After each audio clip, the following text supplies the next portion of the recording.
apa namanya, birokrat, eksekutif, yudikatif, dan juga legislatif, tugas kalian dibayar negara untuk cari solusi. Kalau enggak, mari kita tukaran, ibu beri kita mundur, PAW kasih saya jabatannya.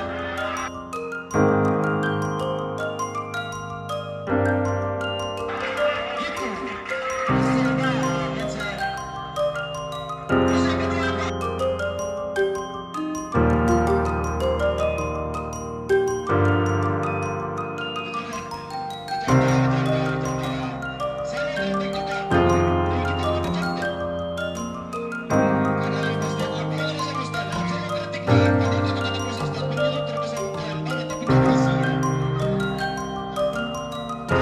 Saya pesimis sama masa muda orang Indonesia gitu.